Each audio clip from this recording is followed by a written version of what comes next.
Welcome to Winging It.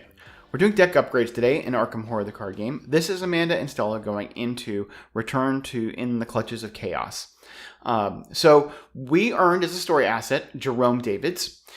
He is really great. I actually, because I kind of just glossed over, I had done the randomization for the initial scenario, simulated results. I wasn't actually aware that I was going to be able to earn Jerome Davids, but I'm happy that I did. He's really good. Stella took him in the scenario, but definitely this is a great ally for Amanda.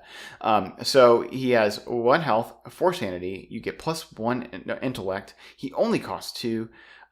He's not Miskatonic University traded, so she can just put horror on him all day long. And then he has a cancel. When an investigator location draws a treachery from the encounter deck, exhaust Jerome Davids, and discard cards from your hand with at least 2 intellect icons. Cancel that card's revelation effect. So yeah, I mean, she's definitely going to have intellect icons just hanging around, and being able to just cancel something that's causing you pain, really, really good. So yeah, we have 8 XP to spend here. We're going to go ahead and take a charisma because we don't want to choose between him and Michael Lee. All these extra allies are causing me to be forced to take charisma, even though I do actively try to avoid it, taking charisma. I mean, I'll take charisma if it makes sense for the deck, but I try to build decks that don't require charisma as much as possible. And then we have 5 XP remaining. We're going to take the Eye of Truth. So this is really good in Amanda. It's a skill card. It gives you 4 icons. If it's on a treachery and the test is successful, add that treachery to the victory display and attach the Eye of Truth to it, which means you're just taking it out of the card pool. So really nasty treachery, you can just say, hey, we're not going to draw this anymore. Or at least not that copy of it. And then while it's attached, the Eye of Truth contributes its skill icons to all tests on copies of the attached treachery. So if there's multiple copies, you're gonna have a much better chance of passing it. And also this bypasses, as far as I know, unless somebody wants to check me on this, I believe this bypasses the issues with peril, because you're still going to get these icons. It's not like you're committing to that person's test. It's just in the victory display, and that treachery gets these icons. So even if something's a peril, you can still benefit from this being in the victory display. So we are taking out the pocket telescope, which we actually should have taken out before. We had no need for it after Return to For the Greater Good. And it's only like a moderate use. I mean, I did use it there, but it's definitely past time for this card to be in the deck. So we just got rid of that. And of course, the puzzle box came out because we no longer need it. All right, let's go take a look at Stella.